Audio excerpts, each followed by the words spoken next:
श्री शिवाय दोस्तों, अगर आपके जीवन में गरीबी आपका पीछा नहीं छोड़ रही, शत्रु नुकसान कर रहे हैं, तो आज का उपाय कर लेना, इसका असर अवश्य होगा। अगर इसका असर 50 दिन में ना दिखे, तो मुझे बताना। उपाय बताने से पहले बता दें, ये वीडियो देखने से ज्यादा सुनने में समझ आएगा। तो हो सके तो इस वीडियो को ऐसी जगह पर देखो जहां का माहौल एकदम शांत हो।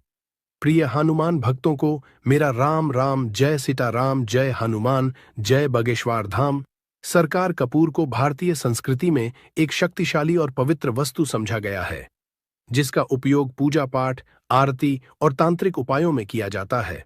शत्रु मुक्ति के लिए कपूर के उपाय विशेष रूप से असरी जाते हैं। यह उपाय आपकी नकारात्मक ऊर्जा को दूर करके सकारात्मकता और सुरक्षा प्रदान करने में मदद करते हैं। यहाँ हम शत्रु मुक्ति के लिए कपूर के विभिन्न उपायों का विस्तृत वर्णन आपको बता रहे हैं। कपूर को इसकी शुद्धता और शक्तिशाली ऊर्जा के लिए जाना जाता है। यह नकारात्मक ऊर्जा को खत्म करने और सकारात्मक वातावरण बनाने में मदद करता है। कपूर जलाने से वातावरण में मौजूद दोष और नकारात्मक शक्तियां समाप्त हो जाती है। इसलिए शत्रु से बचने और उनके बुरे असरों से मुक्ति लिए कपूर के उपाय अत्यंत लाभकारी माने जाते हैं। भक्तों, वीडियो के अंत में हम कपूर से जुड़ी कुछ विशेष छोटी छोटी मगर चमत्कारी उपाय भी बताएंगे, जिन्हें अपनाकर आप अपने जीवन में शत्रुओं से छुटकारा पा सकते हैं। तो वीडियो को ध्यान से सुनें और अंत तक बने रहें। भक्तों, कपूर सिर्फ घर में इस जगह पर जला देना, बड़े से बड़ा शत्रु भी घुटने टेक देगा। तो कपूर से कैसे आपको अपने दुश्मनों से, अपने शत्रुओं से छुटकारा मिलेगा, आज की वीडियो में हम आपको बताने वाले हैं। और कपूर का यह उपाय ऐसा है, बिल्कुल से आपके शत्रुओं को आपसे दूर कर देगा और आपका शत्रु आपका बाल भी बांका नहीं कर पाएगा। शत्रु चाहे 1 है, 10 है, 1000 है, लाख है, कितने भी आपके शत्रु है, लाखों हजारों शत्रु भी आपका कुछ नहीं बिगाड़ पाते हैं। जब कपूर का यह उपाय आप करते हैं, तो आज का वीडियो बहुत खास है, विशेषकर उन लोगों के लिए जो शत्रुओं से छुटकारा पाना चाहते हैं, या जिन लोगों को शत्रुओं ने बहुत परेशान करके रखा है।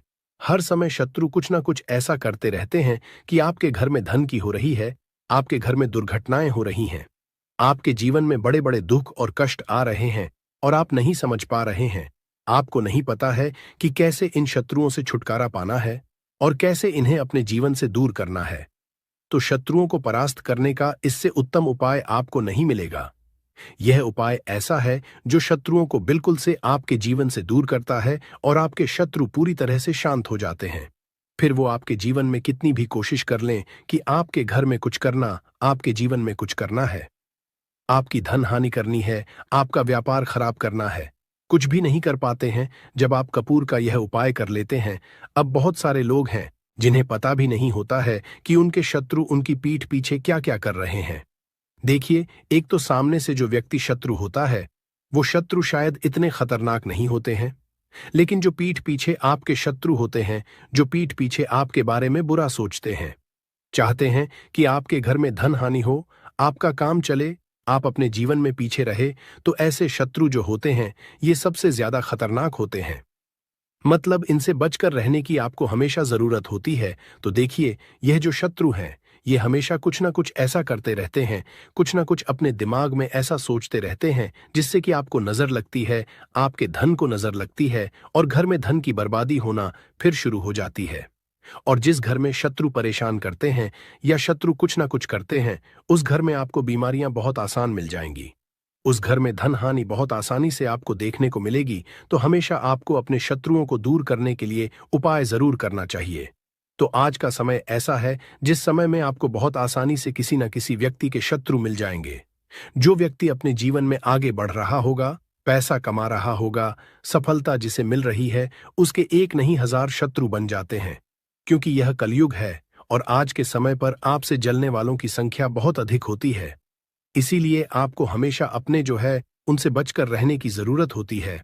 और कुछ ऐसे उपाय हैं जिन्हें आप कर लेते हैं, तो ऐसा समझ लीजिए कि शत्रु कितने भी ताकतवर क्यों ना हो, आपका कुछ नहीं बिगाड़ पाते हैं। तो शत्रु कितना भी ताकतवर क्यों ना हो, उसका पसीना छूट जाएगा, शत्रु पूरी तरह शांत होगा। जब कपूर का यह उपाय आप करेंगे, सही तरीके से देखिए। कपूर वैसे भी बहुत चमत्कारी है, आपके घर में सकारात्मक ऊर्जा को बढ़ाता है। भूत प्रेत, नेगेटिव एनर्जी, इन सारी चीजों को आपके घर से दूर करता है, और जिस घर में जलाया जाता है वहां पर हमेशा धन की वर्षा होती है। वहां पर हमेशा धन की देवी मां लक्ष्मी वास करती है। तो कपूर के उपाय आपको नजर दोष से भी बचाएंगे, आपके शत्रुओं को शांत करेंगे, शत्रुओं से मुक्ति दिलाएंगे, और 1000 शत्रु भी आपका बाल भी बांका नहीं कर सकते जब आप कपूर का यह छोटा सा उपाय कर लेते हैं। अब देखिए, अगर आप भी अपने जीवन में लगातार धन को पैसे को लेकर परेशान हैं, आपके धन के सारे रास्ते जीवन में बंद होते जा रहे हैं, घर में कहीं से भी पैसा नहीं आ रहा है, और जो पैसा है वह आपका दवाइयों में जा रहा है, दुर्घटनाओं में जा रहा है, या धन की कमी इतनी ज्यादा आपके घर में आ गई है कि कर्जा तक आपको लोगों से उधार लेना पड़ रहा है, तो बिल्कुल से आप कपूर का यह उपाय करें, क्योंकि यह एक ऐसा चमत्कारी उपाय है जो रातों रात आपके जीवन के सारे कष्टों को, सारे दुखों को दूर कर देगा। तो छोटा सा कपूर आपके भाग्य में वृद्धि करेगा, शत्रुओं से छुटकारा दिलाएगा, और धन हानि भी आपके घर में पूरी तरह से रुक जाएगी। मतलब कभी भी पैसे को लेकर आप परेशान नहीं रहेंगे। जो लोग अपने घर की बुरी शक्तियों से परेशान हैं, क्योंकि बहुत सारे लोग ऐसे होते हैं जिनके घर में कहीं ना कहीं बुरी शक्तियां, नेगेटिव एनर्जी, नजर दोष जैसी चीजें बहुत ज्यादा होती हैं, जिसकी वजह से उनके घर के सदस्य बीमार रहते हैं, या उनके घर में दुर्घटनाएं बहुत होती हैं, घर में क्लेश बहुत होता है, और धन की हानि भी घर में होती रहती है। तो कपूर अपने घर में, जलाइन कपूर जो है, ये बहुत सकारात्मक ऊर्जा लिए होता है। इसके अंदर बहुत ज्यादा सकारात्मक ऊर्जा होती है और बुरी शक्तियों को तुरंत आपके घर से निकाल देता है। तो वीडियो में आगे बड़े उपाय की बात करें उससे पहले जो लोग बालाजी महाराज के सच्चे भक्त हैं, वह सबसे पहले तो वीडियो को लाइक करके चैनल को सब्सक्राइब कर लें, क्योंकि उन्हीं की कृपा से यह वीडियो आप तक पहुंची है। दूसरी चीज की कमेंट सेक्शन में जयकारा जरूर लगा दें, पूरी सच्ची श्रद्धा से जय बालाजी महाराज लिख दें, जिससे बालाजी महाराज जल्दी से जल्दी आपकी मनोकामना को पूरा कर दें और आपके सारे कष्टों को हर लें। तो चलिए अब बात कर लेते हैं उपाय कैसे कपूर आपको शत्रुओं से छुटकारा दिलाएगा। और कपूर जब आप अपने घर में जलाते हैं तो एक सुरक्षा कवच आपके घर में बना रहता है, जिसके बाद कोई भी बुरी शक्ति न तो घर में घुस पाती है, और अगर घर में होती भी है तो घर से तुरंत बाहर निकलती है। दूसरी चीज, नजर अगर किसी को लगी है तो वह नजर दूर हो जाती है, और कभी किसी को नजर लगती नहीं है। जब आप कपूर अपने घर में जलाते हैं तो छोटा सा दिखने वाला कपूर आपके जीवन के बड़े बड़े कष्टों को, बड़े बड़े दुखों को दूर कर देता है। शत्रुओं की संख्या चाहे कितनी भी हो, चाहे एक शत्रु है, 1000 शत्रु है, वो भी आपसे दूर हो जाते हैं। आपको उन सारे शत्रुओं से छुटकारा दिलाता है ये छोटा सा कपूर। इसी के साथ जो लोग चाहते हैं कि मां लक्ष्मी की कृपा घर पर बरसती रहे, हमेशा घर में पैसा धन आता रहे, बैंक बैलेंस बढ़ता रहे, तिजोरी धन से भरी रहे, वो लोग कपूर जरूर अपने घर में जलाएं।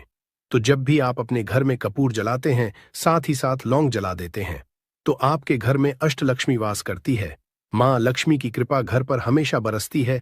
जो लोग अपने घर में लौंग और कपूर जलाते हैं, इसका धुआं अपने घर में करते हैं, तो लौंग और कपूर जलाने का एक फायदा और है कि जब भी आप लौंग और कपूर अपने घर में जलाते हैं, यह धन को खींचने का काम करता है, और सारी जितनी भी नेगेटिव एनर्जी है, बुरी शक्तियां होती है, इन्हें आपके घर से तुरंत दूर करता है। अब देखिए, मंगलवार का जो दिन है, यह दिन समर्पित होता है श्री हनुमान जी को, मतलब संकट मोचन हनुमान जी ही है, जो आपके जीवन के सारे संकटों को दूर, आपके शत्रुओं से भी आपको छुटकारा दिलाएंगे, कर्ज से भी आपको मुक्ति दिलाएंगे, और आपके जितनी भी धन से जुड़ी समस्याएं हैं उन्हें भी आपके जीवन से दूर करेंगे संकट मोचन हनुमान जी। तो जो कपूर का उपाय आपको घर पर करना है वह मंगलवार के दिन करना है। तो बात कर लेते हैं उपाय को करना किस तरह से है, कितनी चीजें आपको लेनी है। तो सबसे पहले तो 3 कपूर लेने हैं, साथ ही साथ आपको लेनी है 5 साबुत लौंग, लौंग एकदम से साबुत लेनी है, टूटी हुई ना हो, खंडित ना हो। अब मंगलवार आपको यह दोनों चीजें लेकर घर के मंदिर में आपको बैठ जाना है। उपाय मंगलवार का है और शाम के समय करना है और अपने घर पर करना है। अब बैठने के बाद सबसे पहले एक देसी घी का दीपक जलाकर रख देंगे, या चमेली के तेल का दीपक आप जलाकर रख सकते हैं। इसके बाद आपको हनुमान चालीसा का पाठ करना है। अगर हनुमान चालीसा का पाठ नहीं कर पा रहे हैं तो जय श्री राम, जय सीताराम, जय श्री राम, जय सीताराम कम से कम आपको 108 बार बोलना है। अब आपको संकट मोच हनुमान जी के सामने 5 लौंग और 3 कपूर को रखकर किसी बड़े से दीपक में रखकर जला देना है या किसी बड़े से बर्तन में रखकर जलाना है, और इसका धुआं सबसे पहले घर के मंदिर में आपको दिखाना है। फिर पूरे घर में इसका धुआं आपको दिखाना है, जितने भी कमरे हैं, जितने भी रूम्स हैं, सभी जगह पर यह धुआं फैलाना है और संकट मोचन हनुमान जी का ध्यान करते जाना है। अब जब आप पूरे घर में घूम लेंगे, तब आपको जो कपूर की थाली है या मिट्टी का दीपक है, जो भी आपने लिया है, अपने घर के मंदिर में आपको लाकर रख देना है। अब हाथ जोड़कर सच्ची श्रद्धा से, पूर्ण निष्ठा से संकट मोचन हनुमान जी से प्रार्थना करनी है कि यह व्यक्ति मेरा शत्रु है, इस शत्रु से मेरी रक्षा करना और हमेशा अपनी कृपा मुझे देते रहना।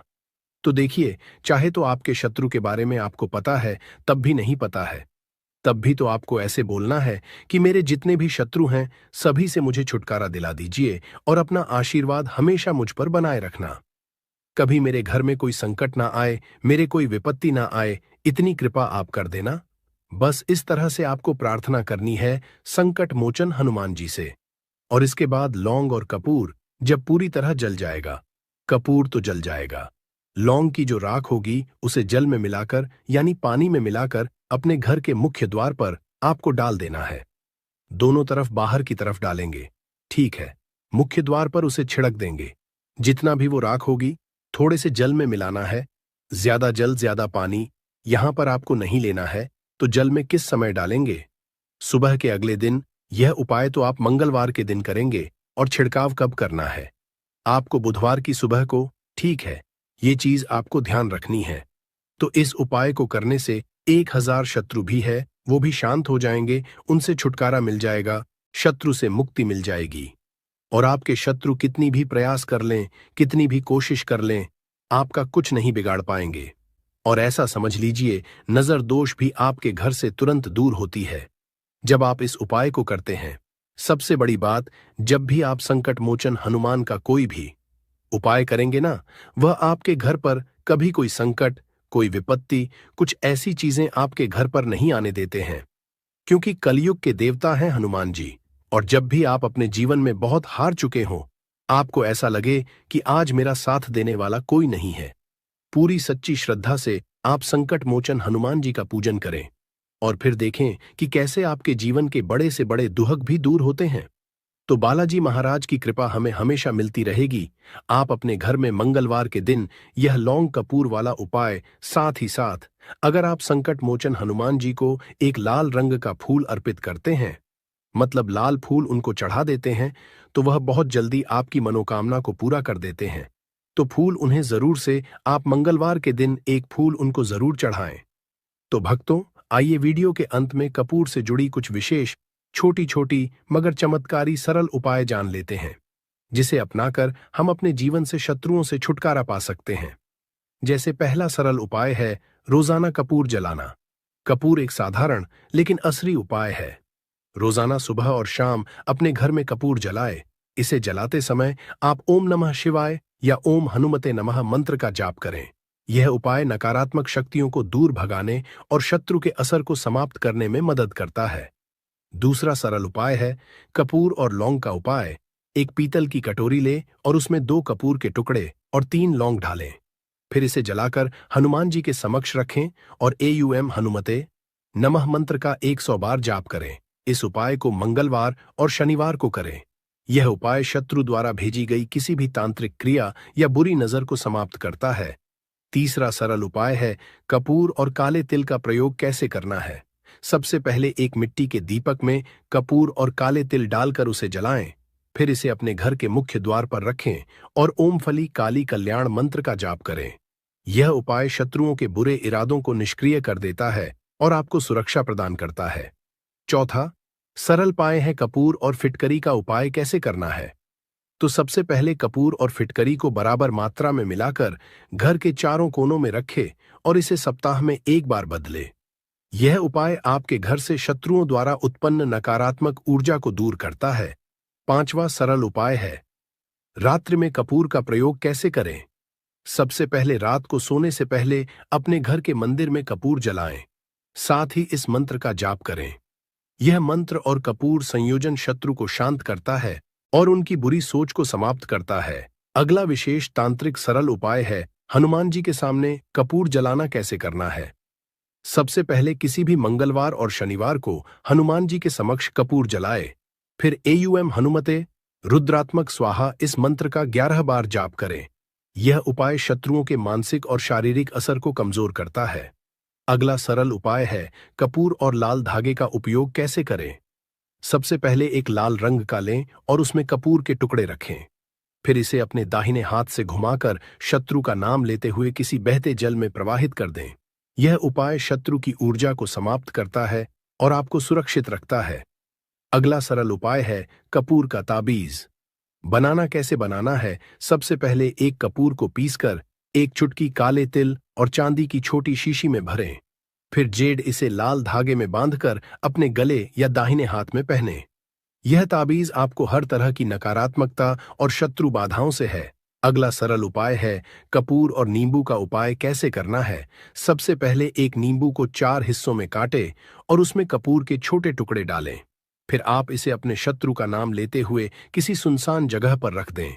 यह उपाय शत्रु की नकारात्मकता को रोकने और उनकी बुरी सोच को निष्क्रिय करने में मदद करता है। भक्तों, आइए कपूर जलाने के चमत्कारिक आध्यात्मिक और वैज्ञानिक लाभ जिसे जान लेते हैं। जैसे कपूर वातावरण को शुद्ध करता है और सकारात्मक ऊर्जा फैलाता है। कपूर शत्रुओं की बुरी नजर और तंत्र मंत्र से सुरक्षा प्रदान करता है।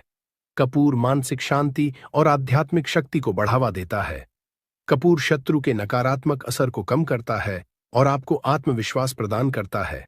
भक्तों, शत्रु मुक्ति के लिए कपूर के उपायों के साथ मंत्र जाप करना अनिवार्य है। जो आगे के वीडियो में हम कुछ महत्वपूर्ण मंत्र आपको बता रहे हैं। आप चाहे तो इसे किसी कॉपी में नोट करके रख लें। पहला है हनुमान मंत्र। यह शत्रुओं के नकारात्मक असर को समाप्त करने में मदद करता है। दूसरा है दुर्गा मंत्र। ओम इस मंत्र का जाप करने से दुर्गा माता की कृपा हासिल होती है और शत्रु शांत हो जाते हैं। तीसरा है शिव मंत्र। ओम सुगंधि। यह मंत्र शत्रुओं से मुक्ति दिलाने और आपके जीवन में शांति लाने में सहायक होता है। भक्तों, इन सभी उपायों को करते समय कुछ सावधानियां और सलाह है जिसे जानना बहुत ही आवश्यक है। जैसे कपूर के उपाय लेते समय पूरी निष्ठा और विश्वास रखें। अगला सावधानी है पूजा स्थान को साफ सुथरा रखें और सकारात्मक सोच बनाए रखें। अगला सावधानी है उपाय करने से पहले स्नान करके शुद्ध हो जाए।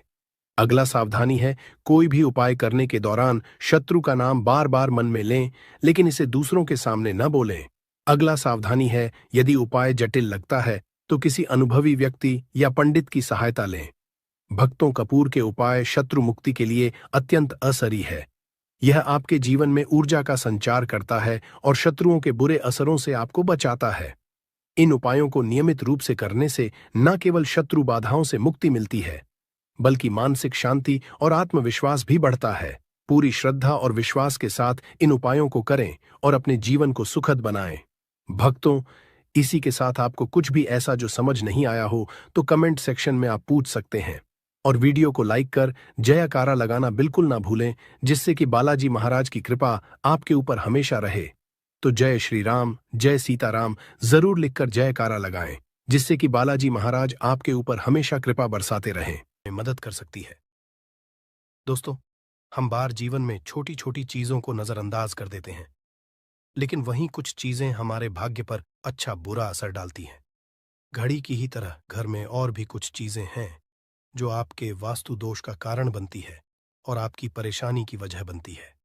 तो आइए पहले जान लें, क्या आपको अपने घर में वास्तु दोष के बारे में कैसे पता लगता है और किस तरह से आप बड़ी ही आसानी से इसे कर सकते हैं। दोस्तों, वास्तुशास्त्र के अनुसार किसी भी घर में वास्तु दोष होने से सुख, शांति और पारिवारिक उन्नति में बाधा पैदा होती है। वास्तु दोष के कारण पनपने वाली नकारात्मक ऊर्जा से व्यक्ति के भाग्य पर बुरा असर पड़ता है। साथ ही घर के लोगों को कई तरह की परेशानियों का सामना करना पड़ता है। दोस्तों, शास्त्रों के अनुसार अगर हम ये छोटे मोटे उपाय कर लें तो अपने घर नेगेटिव एनर्जी से छुटकारा पा सकते हैं।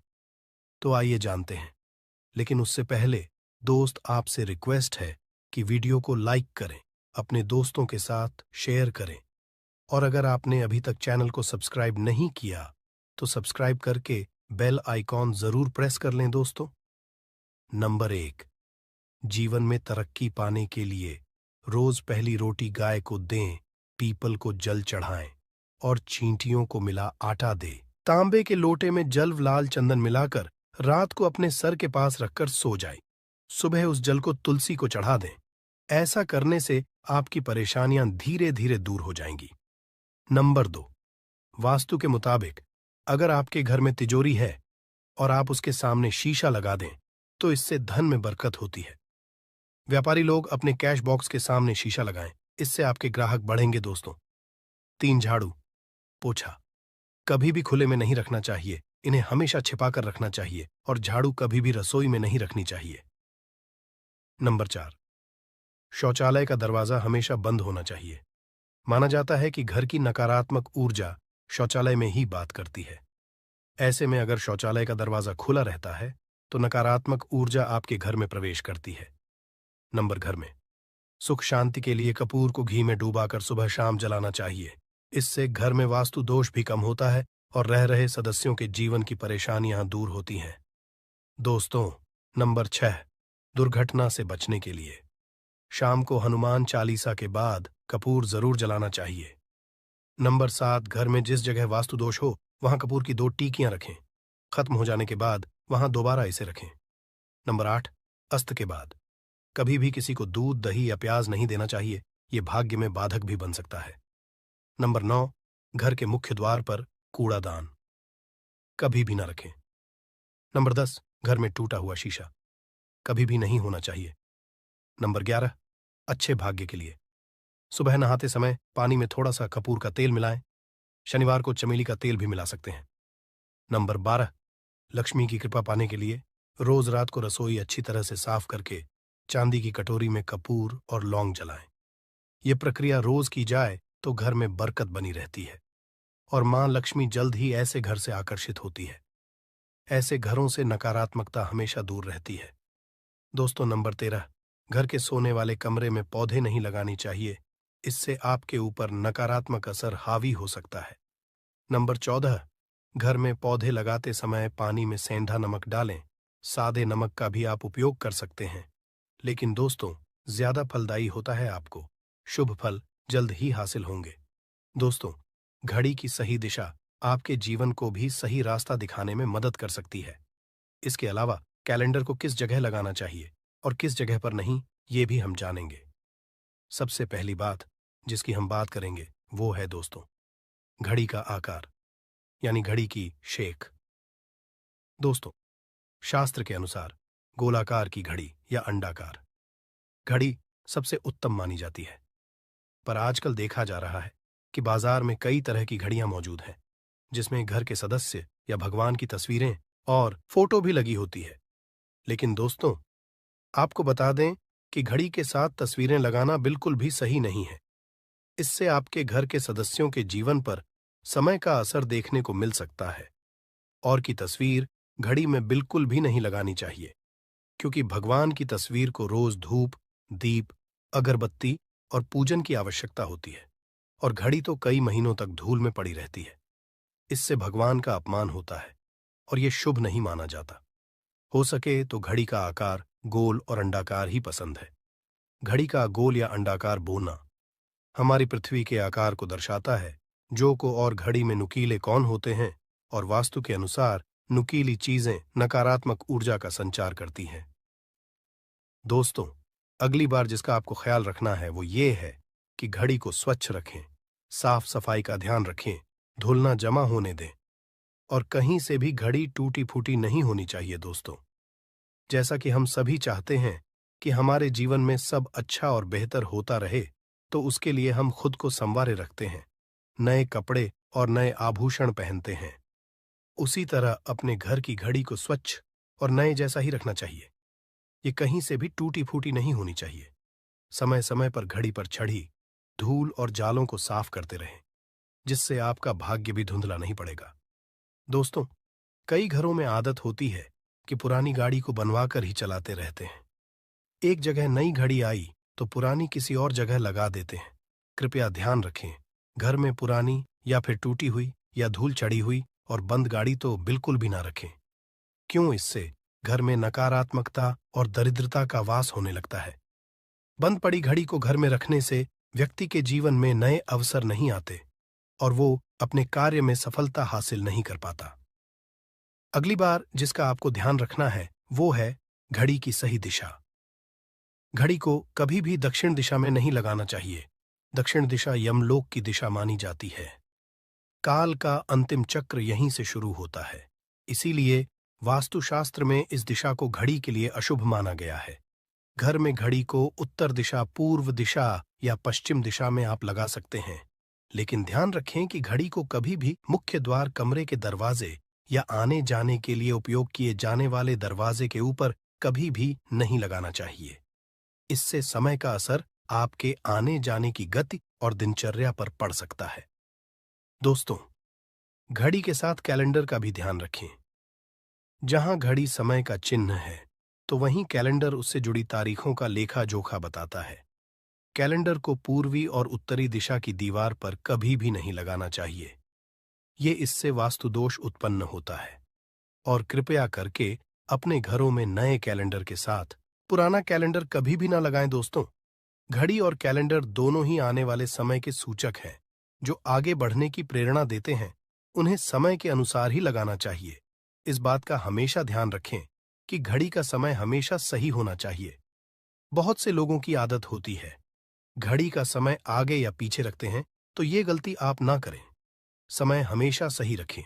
इससे आपको कभी भी समय का कालचक्र और दुष्ट परिणाम हासिल नहीं होता। ये छोटा सा आप जरूर करके देखिए। दोस्तों, छोटी छोटी बातें हैं जिनका आपको ध्यान रखना है। दोस्तों, रखी हुई घड़ी और पुराना कैलेंडर आपके भाग्य को भी रुकावटों से भर देता है।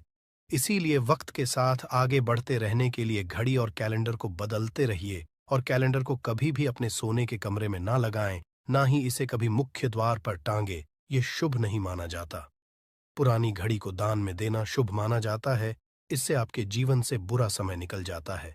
इसीलिए अगर आपके घर में कोई पुरानी घड़ी है जो टूटी फूटी ना हो और खराब ना हो, तो वो आप किसी जरूरतमंद को दान में जरूर दें। दोस्तों, हमारे हिंदू संस्कृति में प्रत्येक घर में प्रतिदिन पूजा पाठ करने की परंपरा है और इसके लिए सभी अपने घरों में अपने आराध्य का छोटा सा ही क्यों ना हो, परंतु एक मंदिर अवश्य ही बनाते हैं। नियमित पूजा पाठ करने से न सिर्फ मानसिक शांति मिलती है, बल्कि पूरे घर में सकारात्मक ऊर्जा भी व्याप्त हो जाती है। परंतु यह बात भी सच है कि पूजा पाठ करने के कुछ नियम भी होते हैं, जिन्हें यदि हम कर देते हैं तो हमें हमारी पूजा का पूरी तरह से फल हासिल नहीं होता। पूजा करने के नियम प्राचीन काल से ही चले आ रहे हैं, जो कि एक ठोस धरातल पर आध्यात्मिक और वैज्ञानिक दोनों ही दृष्टिकोण से ध्यान में रखकर बनाए गए हैं। इसलिए हमें इन नियमों को बिल्कुल भी अनदेखा नहीं करना चाहिए। ऐसा ही एक महत्वपूर्ण नियम है नाद, यानी कि पूजा करते समय हम जब घंटी बजाते हैं, उसे बजाने के लिए शास्त्रों कुछ नियम निर्धारित किए गए हैं। शास्त्रों में देवताओं के सामने घंटी बजाने का बहुत अधिक महत्व बताया गया है, जिसे हम इस कृष्ण श्लोक के द्वारा समझ सकते हैं। आगम अर्थमतु देवानाम गमन अर्थम तु राक्षसाम घन्यथा रावम करुमियादो। देवता आह्वान चरण, इसका अर्थ है कि घंटी बजाने से देवताओं का आगमन और राक्षसों का गुमान होता है, और जो घंटियां राक्षसों से हमारी रक्षा करती है उसे हमारा नमन है। तो चलिए दोस्तों, जान लेते हैं कि पूजा करते समय जब हम घंटी बजाते हैं तो उसके पीछे क्या कारण है, घंटी को बजाने के क्या नियम है, और पूजा के वक्त घंटी बजाते समय होने वाली गलतियां कौन सी है जो हमें भूल कर भी नहीं करनी चाहिए।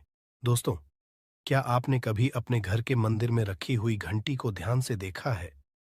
अगर आप ध्यान से देखेंगे तो आपको घंटी के ऊपरी हिस्से पर, यानी जहां से हम इसे पकड़ते हैं, उस पर गरुड़ बना हुआ देता है। अंततः घर पर जो हम घंटी इस्तेमाल करते हैं उसे गरुड़ घंटी कहा जाता है। पूजा करते समय गरुड़ घंटी का उपयोग भगवान को आमंत्रित करने, अर्थात भगवान का आवाहन करने के लिए किया जाता है, जिससे एक सुंदर ध्वनि से भगवान का आवाहन करने का आभास होता है। जब हम विधि विधान से पूजा करते हैं तो उसमें घंटी का उपयोग अवश्य रूप से करते हैं। पूजा संपन्न होने पर आरती करते विशेष रूप से नाद होना चाहिए, नहीं तो हमारी पूजा आदि अधूरी मानी जाती है। परंतु हम में से अधिकांश लोग इसे मात्र एक सामान्य प्रक्रिया मानते हैं और पूजा करते समय घंटी बजाना भूल जाते हैं। तो आइए जानते हैं उन नियमों के बारे में। मतलब आज की वीडियो पूरी तरह से आपके प्रश्नों पर आधारित है, जिनका उत्तर मैं आपको शास्त्रों के अनुसार देने का पूरा प्रयास करूंगा। तो वीडियो को पूरा जरूर देखें और अगर आपको आज की वीडियो अच्छी लगे तो इसे लाइक जरूर कीजिए। जय मां लक्ष्मी आपके इस वीडियो को जो भी लाइक और चैनल को सब्सक्राइब करें उसके जीवन में कभी भी धन की कमी ना होने देना। दोस्तों, हमारे प्राचीन शास्त्र की मान्यता है कि सृष्टि के निर्माण के समय सबसे पहले जो बड़ी सी ध्वनि निकली थी वह घंटी की आवाज के समान सुनाई दी थी। घंटी की ध्वनि में ओमकार नाथ का भी आभास होता है, इसलिए घंटी को ईश्वर की आवाज मानते हुए पूजा में स्थान मिला है। इसलिए घंटी का कभी भी अपमान न करें और जिस तरह से देवी देवता की पूजा की जाती है वैसे ही घंटे की भी पूजा करनी चाहिए। दूसरी बात, घंटी को प्रणाम करके ही उसे बजाना चाहिए।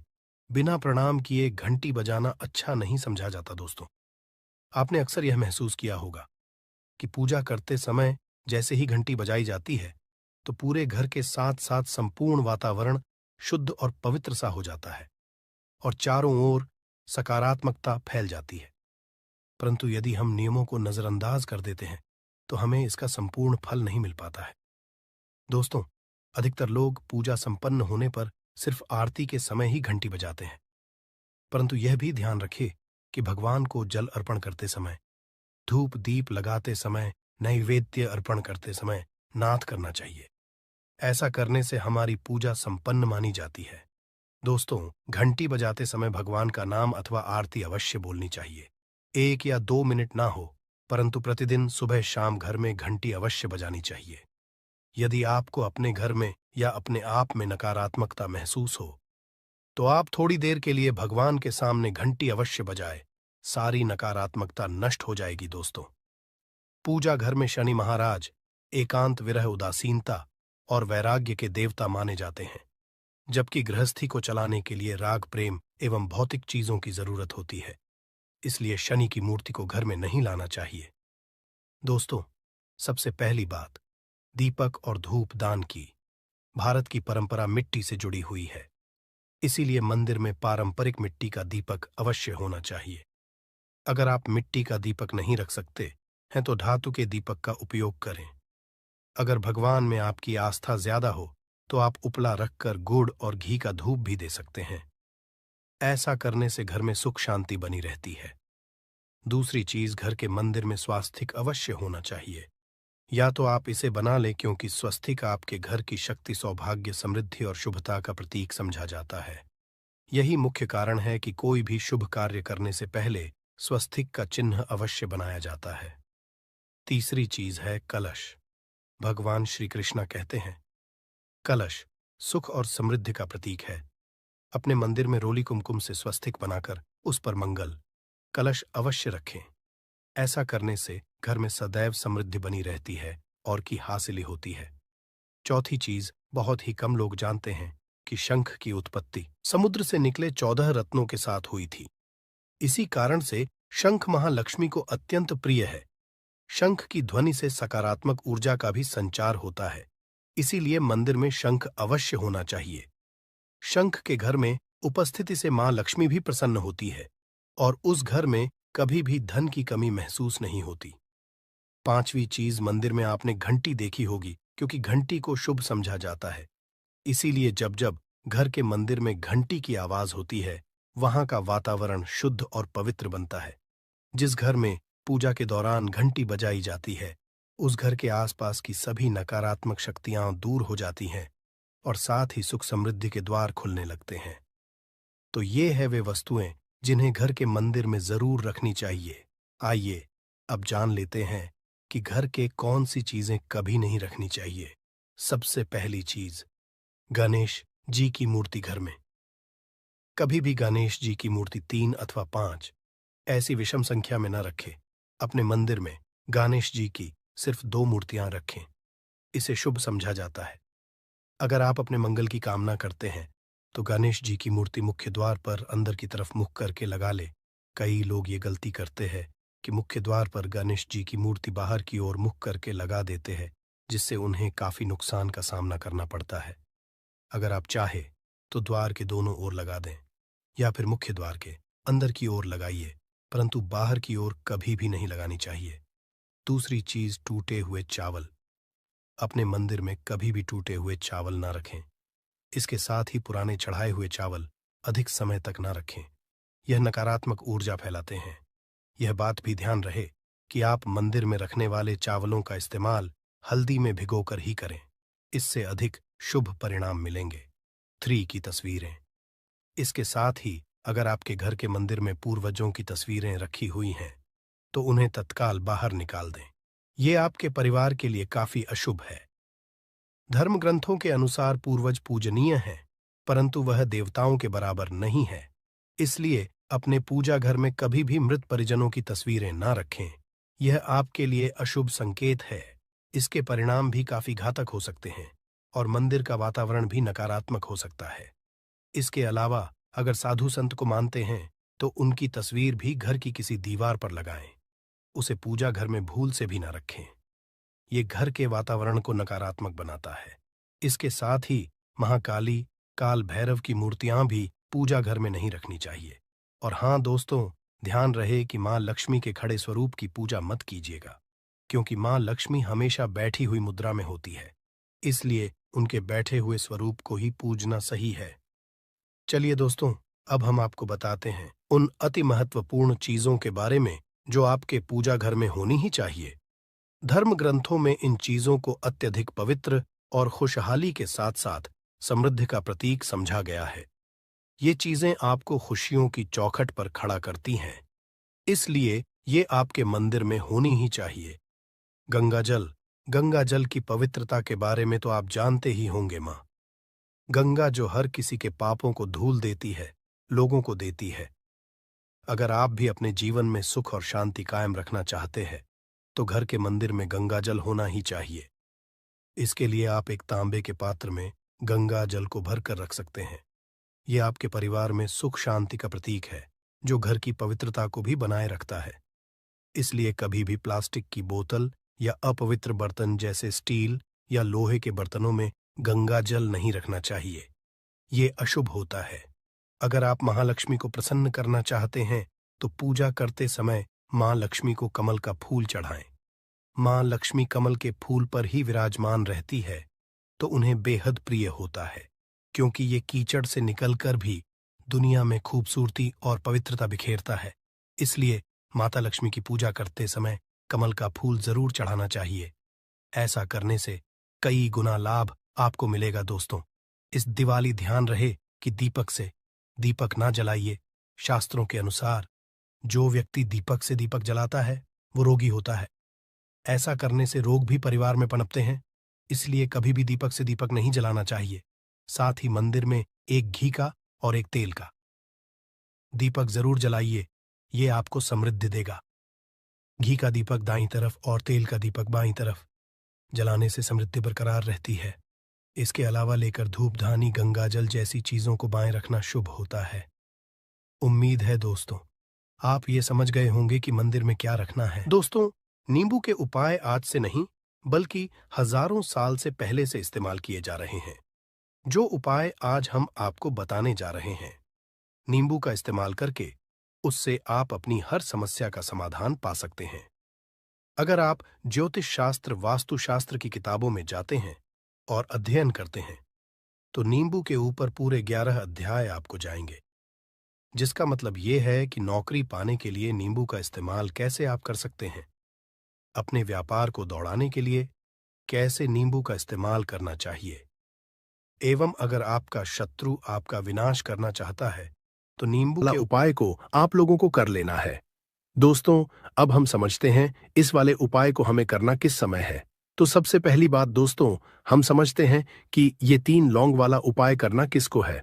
तो देखिए, यहां पर सीधी सी बात है कि यह 3 लौंग वाला उपाय जो उपाय है, ये किस लिए किया जा है। ये मनोकामना को पूर्ण करने के लिए किया जा रहा है, या आपके जीवन में जो दुख और परेशानियां हैं उनको दूर करने के लिए किया जा रहा है, या आपका कोई बड़ा काम है जो कि नहीं हो पा रहा है, आप उसके लिए इस उपाय को कर सकते हो। तो सीधी सी बात यह है कि आप अपनी किसी भी तरह की मनोकामना के लिए इस वाले उपाय को कर सकते हो, तो यह उपाय वह व्यक्ति कर सकता है जिस व्यक्ति को अपनी किसी भी तरह की मनोकामना भगवान शिव जी से पूर्ण करवानी हो।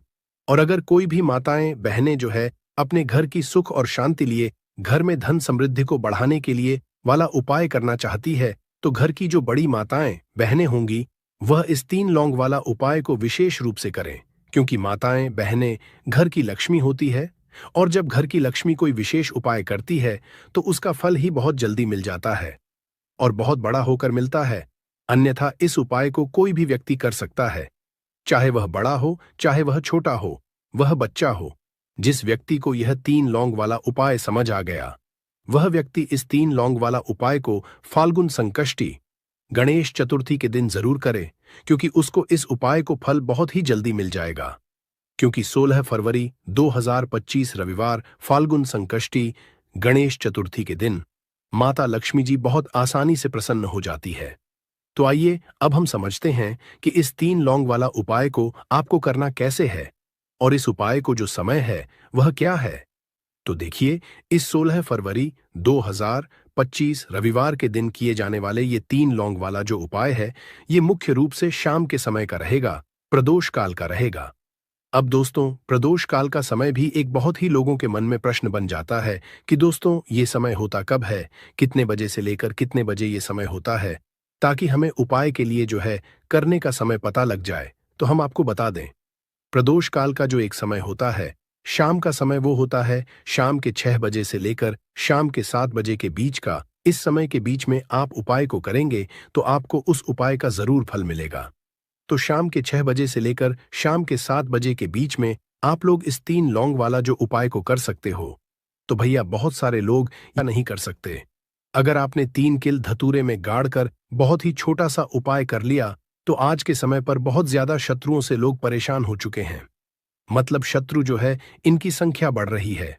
जो व्यक्ति तरक्की कर रहा है, सफलता जिसे मिल रही है, उसके शत्रु भी बढ़ रहे हैं, उसके दुश्मन भी बन रहे हैं। अपना व्यापार कर लिया, शत्रु बन खड़े हो गए, जगह खरीद ली, शत्रु बनकर खड़े हो गए। क्योंकि देखिए, आज का जो समय है यह ऐसा समय है कि आपकी खुशी में खुश होने वालों की संख्या कम मिलेगी आपको, लेकिन आपकी खुशी में लोग अंदर ही अंदर बहुत सारे लोग ऐसे होते हैं जो ईर्ष्या की भावना रखते हैं और फिर वही आपके शत्रु बन जाते हैं। अच्छा, कुंडली में 6ठा भाव जब कमजोर हो जाता है तब आपके सामने से शत्रु बनते हैं, सामने से आप पार वार करते हैं।